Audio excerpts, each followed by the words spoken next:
नमस्कार और स्वागत है इस खास पड़ताल में। आज हम लोग एक बहुत ही गहरी, बहुत ही बुनियादी चीज के बारे में बात करने वाले हैं। जीवन की सबसे जरूरी इकाई कोशिका के बारे में।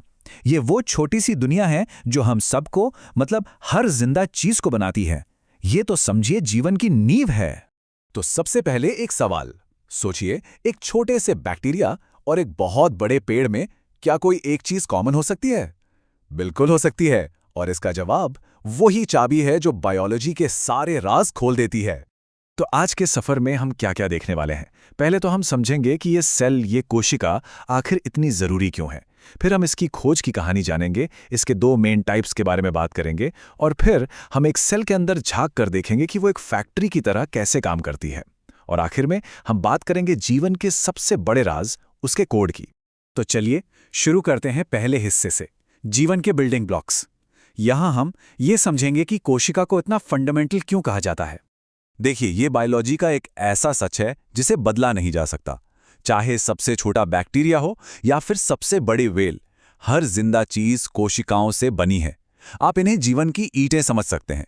यही स्ट्रक्चर देती हैं, खाने को एनर्जी में बदलती हैं और ना जाने कितने ही खास काम करती हैं।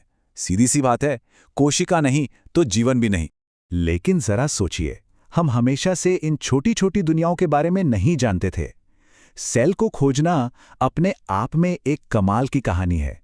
ये कहानी सदियों पुरानी है, जिसमें कुछ बहुत ही जिज्ञासु लोगों ने टेक्नोलॉजी की मदद से उस चीज को देखने की कोशिश की जो अदृश्य थी।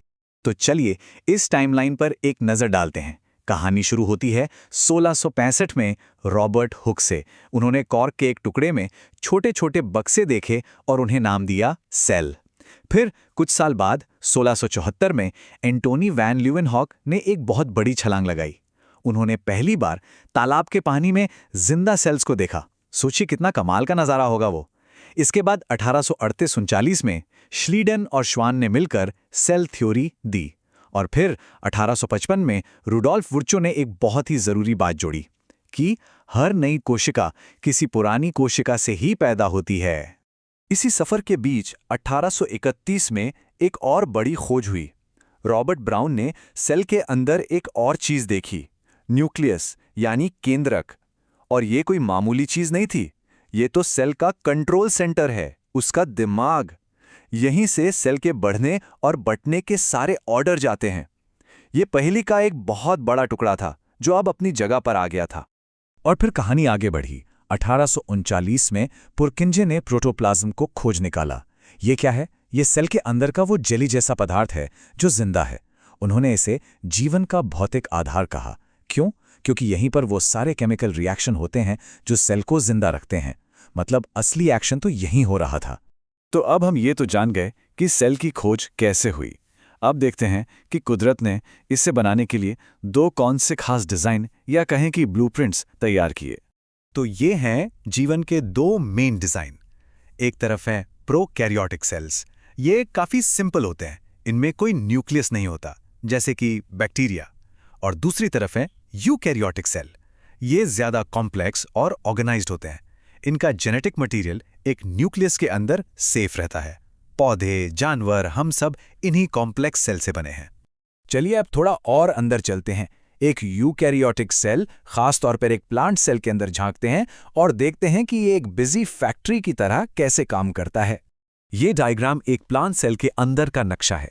हम इसकी बाहरी दीवारों से शुरू करके इसके अंदर के अलग अलग डिपार्टमेंट्स, जिन्हें ऑर्गेनेल्स कहते हैं, तक जाएंगे और देखेंगे कि हर डिपार्टमेंट इस फैक्ट्री को चलाने में क्या रोल निभाता है।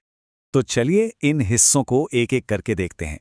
सबसे बाहर हैं सेल वॉल और मेम्ब्रेन। ये फैक्ट्री की दीवारों की तरह हैं जो प्रोटेक्शन देती हैं। फिर आता है साइटोप्लाज्म। ये है फैक्ट्री का मेन फ्लोर।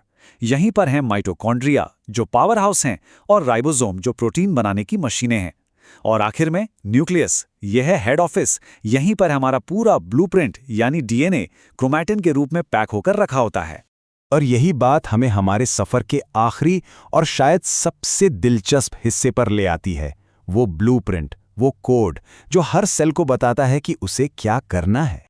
हमारी समझ में जो अगली बड़ी छलांग आई वो 20वीं सदी में लगी। 1940 में इलेक्ट्रॉनिक माइक्रोस्कोप बना, जिससे हमें सेल के अंदर और भी ज्यादा गहराई से देखने की ताकत मिली। और इसी टेक्नोलॉजी ने 1953 के उस ऐतिहासिक पल की नींव रखी जब वॉटसन और क्रिक ने डीएनए के डबल हेलिक्स स्ट्रक्चर का पता लगाया।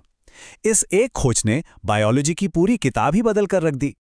और ये रहा वो स्ट्रक्चर, डबल हेलिक्स। ये सिर्फ एक खूबसूरत डिजाइन नहीं है, ये तो जीवन की भाषा है। इसी घुमावदार सीढ़ी के अंदर हमारे जेनेटिक इंस्ट्रक्शंस लिखे हुए हैं जो तय करते हैं कि कोई भी जिंदा चीज कैसी होगी। कमाल की बात यह है कि ये देखने में जितना सिंपल है उतना ही कॉम्प्लेक्स भी है। अच्छा, अब डीएनए की ताकत का अंदाजा लगाने के लिए बस एक नंबर पर गौर कीजिए, 1 किलोग्राम। ये बात शायद सुनने में यकीन ना आए, पर यह सच है। जरा सोचिए, आज तक दुनिया में जितना भी डिजिटल डेटा बना है, हर फिल्म, हर वेबसाइट, हर फोटो, सब कुछ सिर्फ 1 किलो डीएनए में स्टोर किया जा सकता है। यह दिखाता है कि नेचर की इंफॉर्मेशन स्टोरेज टेक्नोलॉजी कितनी कमाल की है।